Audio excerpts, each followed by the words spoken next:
This is the legend of narrow gauge mountain railroading.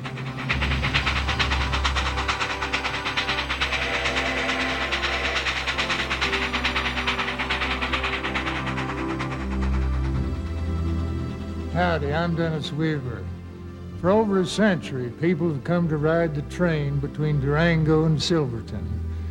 The tracks were originally laid in 1881 to tap into the Rocky Mountains' silver and gold. But as we'll learn, though it brought vast fortunes out of the mountains, it also delivered millions of experiences, images, and memories, all of them priceless. Today it delivers an inspiring experience as the oldest, continuously running remnant of America's westward expansion. We can still ride it, just as it was back in the beginning, behind vintage steam locomotives and the original cars, through some of the most spectacular mountains in Colorado. How are we able to do this? How did this branch of the Denver and Rio Grande Railroad survive when all around it others were scrapped and abandoned? Well, we don't have all the answers. In fact, much about the early years remains a mystery, since many of the official records were lost or destroyed a long time ago. So, to help us reconstruct the past, we'll hear from historians, rail enthusiasts, and longtime employees as we learn about an American legend known as the Durango and Silverton Narrow Gauge Railroad.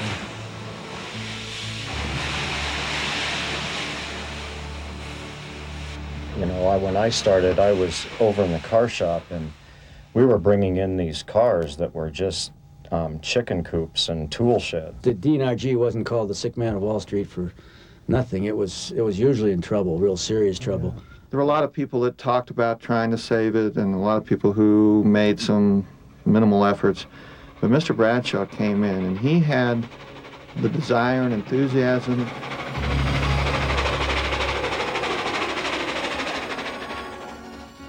Desire and enthusiasm. No two words better describe the human elements that have kept this train alive. We're in the Durango and Silverton Narrow Gauge Railroad Museum aboard the Nomad, a high-class business car from 1878, and I gotta tell you, it's a great place to jump into the past. We'll follow these gentlemen's conversations as they shed some light on how this train has overcome incredible odds along its tracks through time. Our experience, our environment that we operate in is unbelievably pristine and unique, and you get a sense of wilderness. You see what it's like, and then you sit back and it forces you to say, golly, when the guys built this railroad, or when these miners first came here, how did they make it? How did they make it? It's so rugged and so rough out there. One thing that the viewers might keep in mind when they ride the train and they go over the High Line is that not only that cost $1,000 a foot to build, which was a sensational figure then, but imagine when you get tired looking 400 feet down in the Animas Canyon, that they had to blast that shelf out by having men in what might be a bosun chair or whatever you want to call it, being lowered over the cliff to drill holes, put the powder in, put the blasting cap in, put the fuse in, lighting it so it was timed, and hope that the friends got them up out of there before the thing went off. It was an amazing construction effort, and they thought Palmer was going to go bankrupt right then. A lot of the Eastern investors were stunned when they started to hear what Palmer was doing. They thought he'd never recoup that one. Well, I think that's why they didn't take any pictures of the construction. They were like a lot of the roads. They didn't take any pictures of the construction because they didn't want the investors to see what they were doing. After they got it all built and how spectacular it was, then they took pictures and showed them off. Which is so sad, because we've lost a part of our history. We have those beautiful photographs of Palmer, all of them after the railroad was built. I'd give an eye tooth to get some of those earlier ones. I'd love to have someone showing those guys hanging over that thing. Exactly. For the sake of history, I'd love it. The man behind the Denver and Rio Grande was General William Jackson Palmer. It was his vision that steered the railroad from Denver into the San Juan Mountains. His locomotive steamed over 3-foot wide narrow gauge rails. This made it cheaper to build and easier to negotiate the sharp twists and turns through the mountains. And although Palmer was a visionary railroad man, the nation's tumultuous financial times and a torrid building pace would eventually undo his leadership of the D&rg.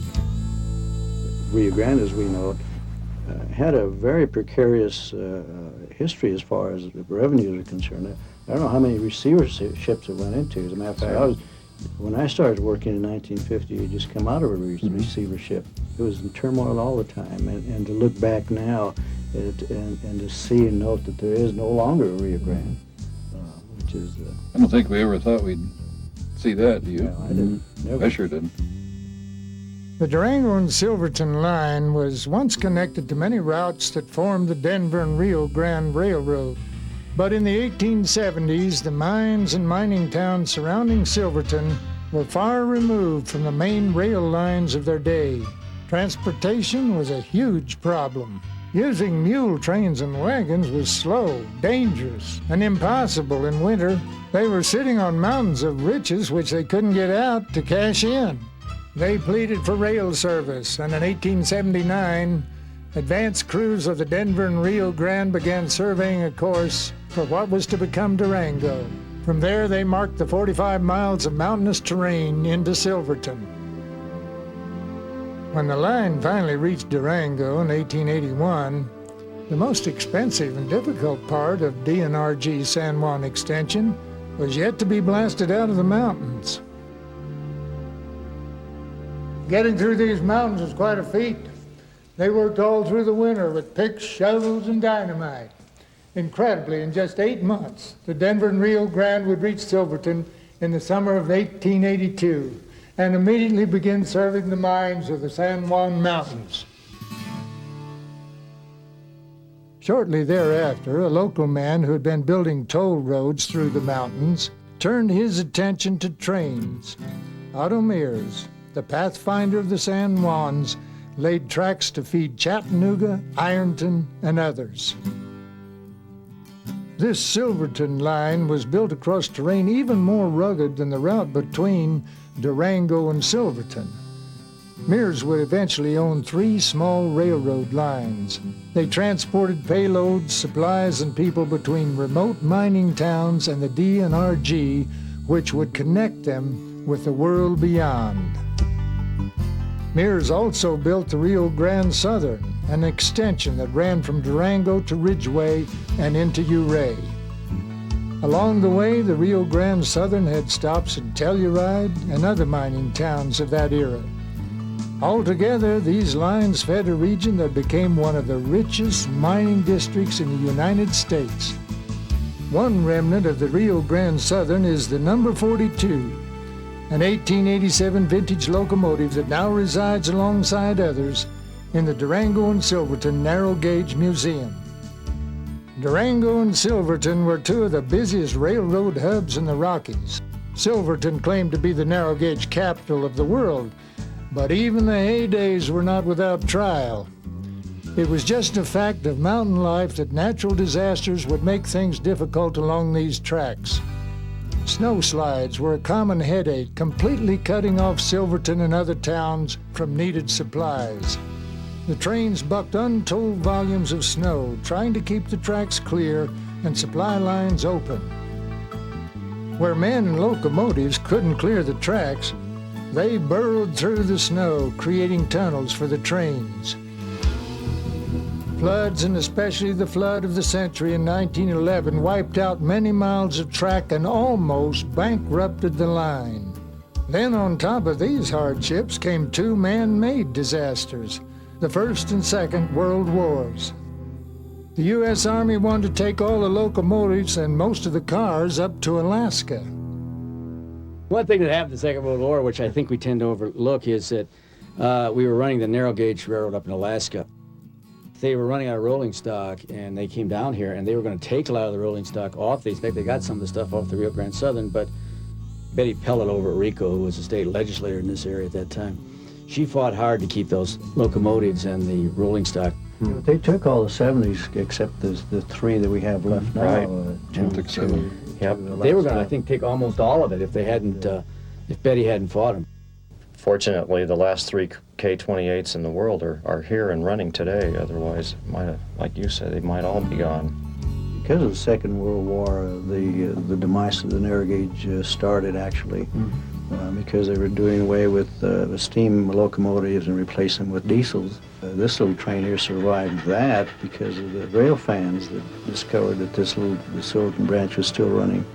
And I owe a debt of gratitude to all the rail fans, because if they hadn't discovered that this little train was still running, that wouldn't be what it is today as a passenger train. Well, and then they really discovered it when he took it, the Tomahawk came out, and they saw the country and saw the railroad, knew that it was still running, and after the war, people finally could buy automobiles again, and they started trekking to Durango. After the wars, the Denver and Rio Grande began a decades-long process of abandoning unprofitable segments of its empire.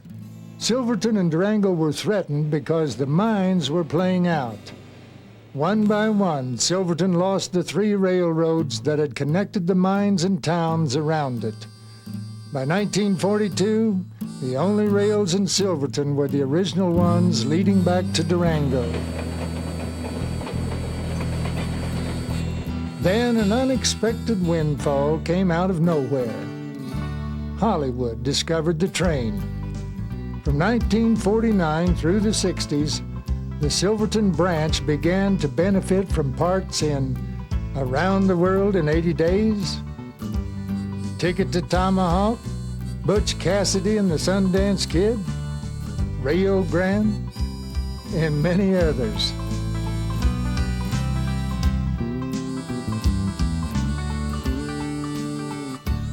When they made the movie Ticket to Tomahawk, I believe, they painted several cars Rio Grande gold, and the railroad liked it. And so from that time on, I believe 1951, they started painting them. An equally colorful side note is the Galloping Goose, a 1933 Pierce Arrow that became a rail-hugging economy bus. They served towns along the Rio Grande Southern after the Second World War, but with the demise of the RGS, the Galloping Goose disappeared. It's too bad because the popularity of the Galloping Goose, which we had on the road last year, and there had been a wonderful excursion if you could have gone from, say, Rico up over the Lizard Head Pass and that thing, but unfortunately it was about 10 years too early. I mean, they pulled it out in the early 50s, and if they could have held on to that for another 10 years, it would have been a magnificent companion to this road. Thanks to the restoration efforts of the Galloping Goose Historical Society, Galloping Goose number 5 survived, and still it runs with specials on the Durango and Silverton line each year.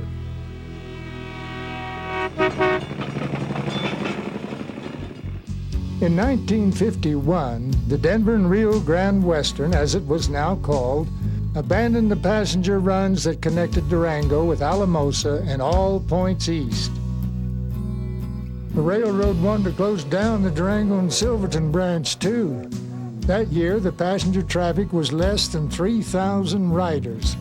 But due to promotional efforts by local employees and rail fans, passenger traffic increased over tenfold to 37,000 by 1963. And as summer ridership continued to increase through the 60s, the Denver and Rio Grande Western thought the line might just be worth saving.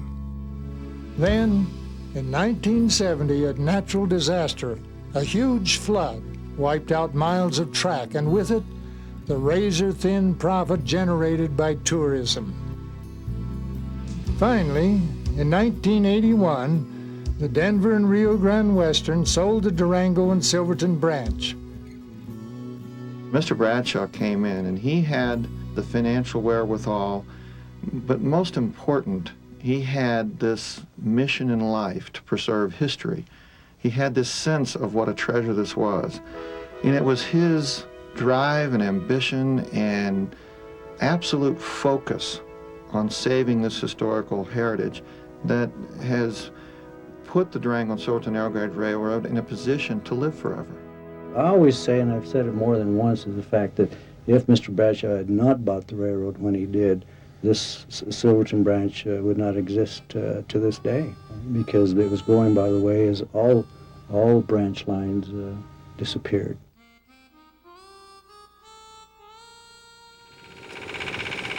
The 80s brought huge improvements in every aspect of railroad operation. The schedule went from one daily train in the summer to 5 trains and a year-round operational basis. The winter train schedule was brought back for the first time in decades, allowing people to see spectacular snow-covered scenery. The tracks were busier than ever when misfortune struck again in 1989. In the dead of winter, a fire raged through the roundhouse. Striking near midnight, it burned up the timbers above and around the locomotives. At first light, the scene was more like a war zone than a train yard. A historic landmark that had been one of Durango's first buildings was reduced to rubble. But the historic significance of the roundhouse paled in comparison to the outlook for the future. As badly scorched engines were uncovered and pulled from the ashes, many people wondered if the trains would ever run again. Everybody thought, well, this is the end of the railroad. And could have been. Rather than the end, the fire signaled another beginning. The day of the fire, Bradshaw had been in Durango on business. Instead of retiring the line, he decided to rebuild it.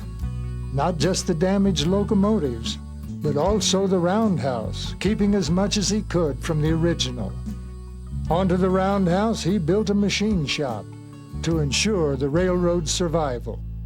We have a machine shop that rivals any commercial or industrial facility. We have craftsmen that literally can take a piece of brass and turn it down into a operating component of any of our coaches or locomotives. The unique thing about this operation is we're completely self-sufficient.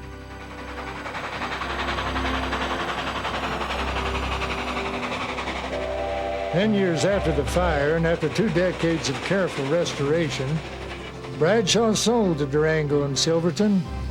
The new owners, American Heritage Railways, continued the tradition of honoring the train's historic significance.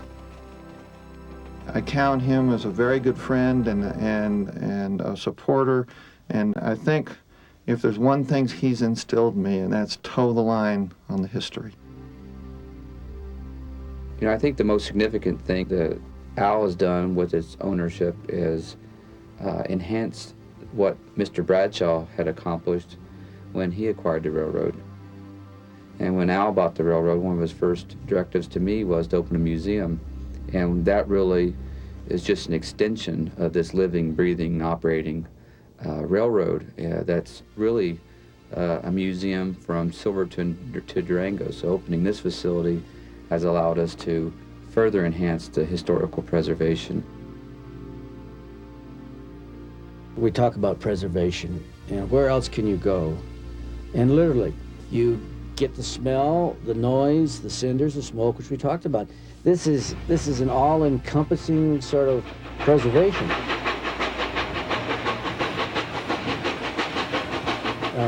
I don't think people realize that. They just, preservation is too often just inanimate. If you observing something, well, here it's not.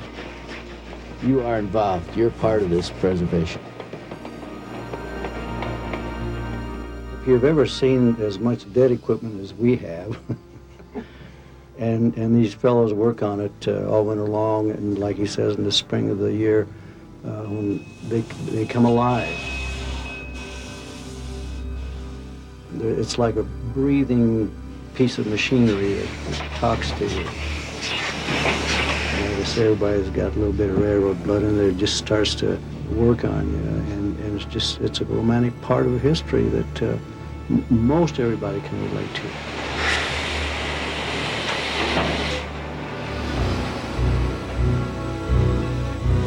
Steam engines are a very graceful machine. The sound of an engine and the way the side rods move is just, it's such synchronization, and it's just a beautiful thing to watch. And if you walk through the roundhouse at night in the summertime and all 6 engines are sitting there and they're hot and they're hissing and popping,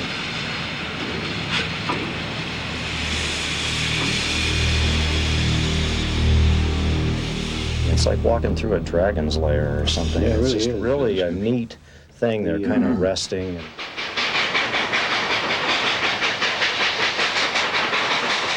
Oh, it's a wonderful, wonderful experience for anyone who takes a sense of the past and the present, and it's part of our heritage. It's going to stretch into the future. And that is, in essence, what this railroad's all about, I think.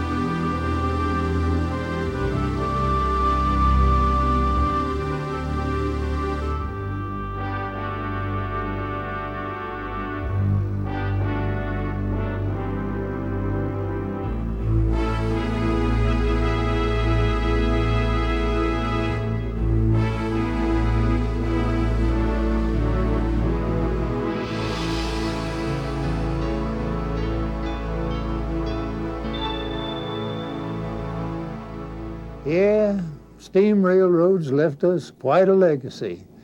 By linking the east to the west, the railroad altered the face of our nation. Many of our major cities and towns were originally just whistle stops that sprang up along the railways. The steam trains held the promise of progress, opportunity, and adventure. The Durango and Silverton is a lasting tribute to these early locomotives. And today we all have the opportunity to look back and see this country as it was then, raw and rugged, especially when you see it from the inside of a steam train that's still making tracks through time. I'm Dennis Weaver. Thanks for watching.